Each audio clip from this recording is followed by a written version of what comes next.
Hey guys, it's Joe, and in this video I'll be showing you the new EQs that came with the latest update of Logic 10.4.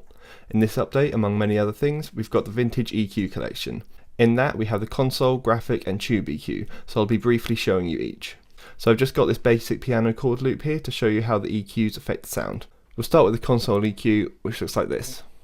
So the parameters we have here are the low cut, low shelf, mid parametric and high shelf.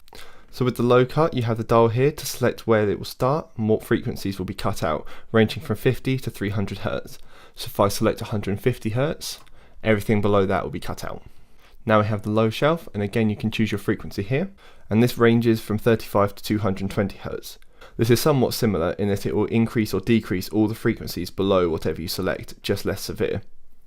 You can use this for a good boost or reduction. Now we have the parametric, which is good for your mids, and you can use this to boost or cut anywhere between 360 Hz and 7200 Hz. You can use this for more precise boosts or cuts in your frequency spectrum. Now for both of these you have dials to control how much you boost or cut each by, each starting on 0 dB and going all the way up to 20 or minus 20 decibels. Now we have the high shelf, which is similar to the low shelf, except this will boost or cut everything above the selected frequency. However, it doesn't seem like you can select what frequency you want, which is a little strange. Lastly, we have the output selection. Here we have the output drive, which can increase distortion, which is good for bringing out harmonics in the frequencies.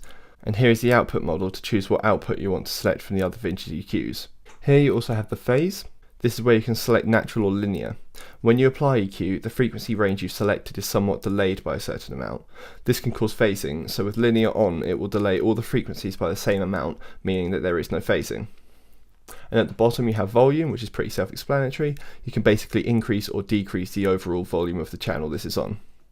This EQ is great for basses, kicks, horns and other powerful but smooth sounds.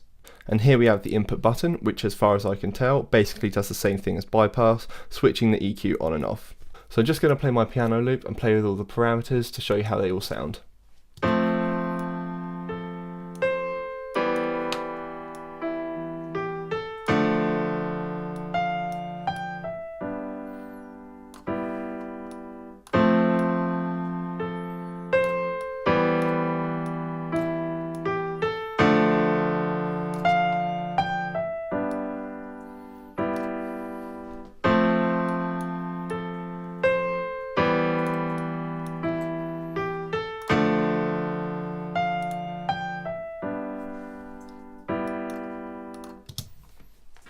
Next we have the graphic EQ. This is really easy to work with, as you can see all the frequencies you want to adjust laid out here. So you can boost or cut whatever you like. You can change the default frequencies here by increasing or decreasing the tune setting, but 0 is a good generic setting to start with. And here we have the same output settings.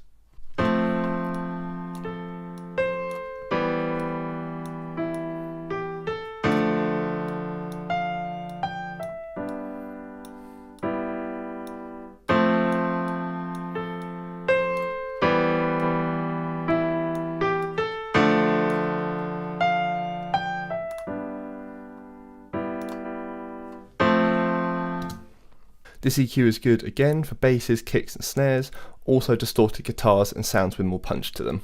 Lastly we have the tube EQ, which has the most parameters and functions on it out of the three. It looks a bit daunting but is quite simple when you know how it all works. So here we have the low end adjustment with the low boost and attenuator, so an increase and a reduction. And below them you have the frequency that you want to change. Now we have the high frequency boost with the high boost dial, the bandwidth and the frequency that you can change. This is a bit different, as you can change how wide or narrow you want the bandwidth to be, 0 being very broad and 10 being very precise. Next you have the high frequency reduction or attenuator. So this is how much you want the reduction to be, and this is the frequency that you want to reduce. So it's similar to a high shelf. Now for the second half of this we have the peaks and dips. These are used for locating precise frequencies to boost or cut, and we have three different areas we can affect. We have low, high and a more broad area for the mids.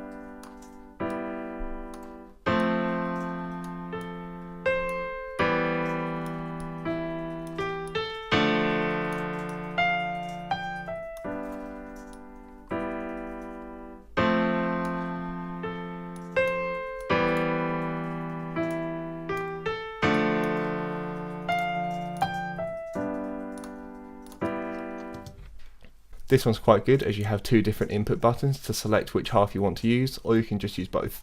These three EQs are a great addition to Logic based off of classic EQs. I hope you found this video useful, and if you have any questions, please leave a comment or contact me via my website. Thanks a lot for watching. Cheers.